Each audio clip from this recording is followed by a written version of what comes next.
Meski terlihat kecil, tetapi kenaikan PPN menjadi 12% untuk layanan streaming akan dirasakan bagi mereka yang berlangganan beberapa aplikasi sekaligus. Bimo misalnya, pemuda yang bekerja sebagai event planner ini memiliki hobi untuk nonton film. Bimo berlangganan hampir semua aplikasi streaming film, termasuk aplikasi musik, untuk referensi pekerjaannya. Menurut Bimo, kenaikan PPN akan berdampak pada pengeluarannya.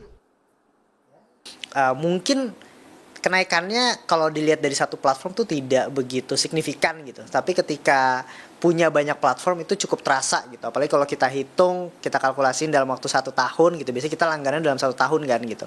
Kenaikannya ketika diakumulasi tuh cukup terasa banget. Di media sosial, penolakan PPN 12% juga disuarakan oleh warganet.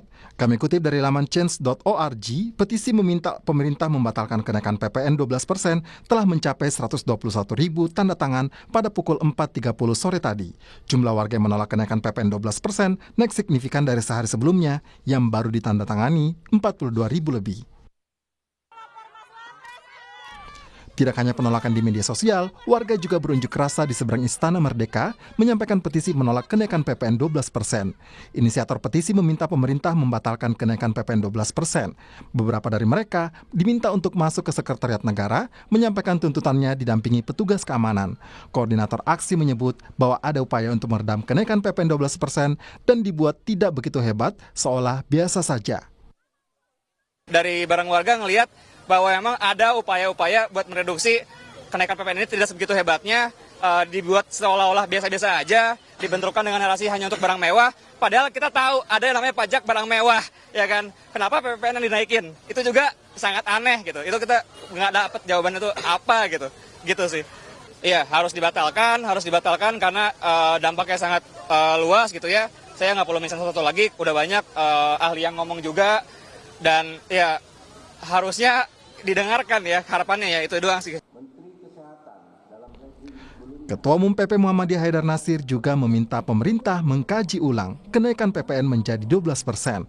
Haidar meminta setiap kebijakan yang dirumuskan harus berlandaskan keadilan sosial. Ya, maka mungkin betul-betul dikaji ulang ya, sehingga kebijakan pajak itu juga ya memperhatikan aspek keadilan. Menteri Keuangan Sri Mulyani menyebut PPN 12% akan dikenakan untuk barang-barang mewah atau premium seperti bahan pangan premium serta jasa pendidikan dan kesehatan premium. Sementara daging yang dinikmati masyarakat secara umum berkisar 50 sampai 200 ribu per kilo, dia tidak dikenakan PPN. Demikian juga dengan kategori barang-barang yang memang dikategorikan sebagai mewah premium dan dikonsumsi terutama untuk kelompok yang paling mampu akan dikenakan PPN. Jasa pendidikan yang premium yang dalam hal ini pembayaran uang sekolahnya bisa mencapai ratusan juta, kesehatan yang premium, dan PPN untuk pelanggan listrik 3.500 hingga 6.600 VA dikenakan PPN. Bank Indonesia memperkirakan kenaikan PPN menjadi 12% tidak akan berdampak besar pada laju inflasi tahun 2025. Meski diperkirakan akan menyumbang inflasi sekitar 0,2%, menurut Bank Indonesia angka ini tidak besar karena masih sesuai sasaran.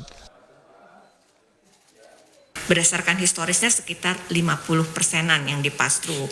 Nah, hitungannya ini mengakibatkan sekitar penambahan inflasi 0,2%. Tetapi apakah ini besar? Jawabannya tidak.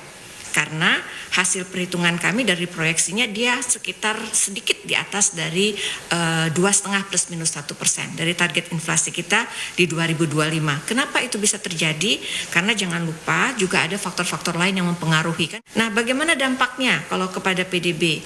Kalau hitungannya langsung juga nggak terlalu besar, sekitar 0,02 sampai 0,03. Tetapi sekali lagi kita jangan hanya menghitung seperti itu.